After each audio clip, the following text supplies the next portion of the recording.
নমস্কার বন্ধুরা, আমি সুজাতা। আমার রান্নাঘরে সবাইকে স্বাগত। তো আমি আজকে একটা নতুন রেসিপি করব।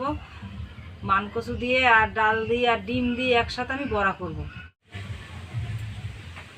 আমি এখন কচু কেটে নিচ্ছি। তো কচুটা আমার অনেক কদিনের কচুটা ছিল, অর্ধেক আমি রান্না করেছি আর অর্ধেক ছিল, এটা দিয়েই আমি করব। এই দেখুন কত সুন্দর কচু কেটে নিচ্ছি। এইভাবে আমি পাতলা করে নিয়েছি, এই দেখুন পিস পিস করে। এখন আমি এটা কুচিয়ে নিচ্ছি। কুচিয়ে নিলে তাড়াতাড়ি বাটা হয়ে যাবে, এই জন্য আমি কচু কেটে ধুয়ে নিয়ে আসছি কষিয়ে করে। আর ডাল আমি 1 ঘন্টা মতন ভিজিয়ে নিয়েছি। আর খেসারি ডাল আছে, খেসারি ডাল নিয়েছি। আর রসুন আছে আর কাঁচা লঙ্কা একসাথে আমি বেটে নেবো। সব বাটা হয়ে গেছে, তুলে নিচ্ছি।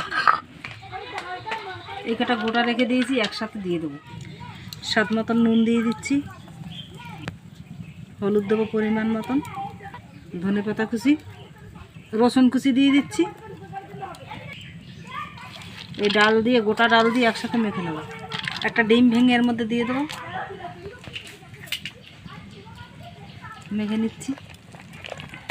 মাখানো রেডি। আর এই দেখুন জাল ধরিয়ে দিয়েছি। এই উনুনটা আমি নতুনই করেছি রান্না করার জন্য। পকোড়ার তেল ছিল, সেই তেল দিয়েই আমি বড়া ভাজবো।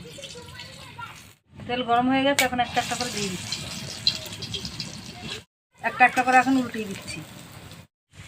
ভাজা হয়ে গেছে, তুলে নিচ্ছি।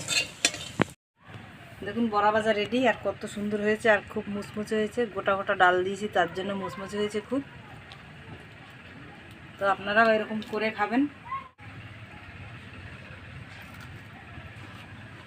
দেখুন কতটা শব্দ হচ্ছে, আর খেতেও খুব টেস্ট লাগছে। রেসিপিটা দেখে যদি ভালো লাগে, লাইক কমেন্ট শেয়ার সাবস্ক্রাইব অবশ্যই করে দিন।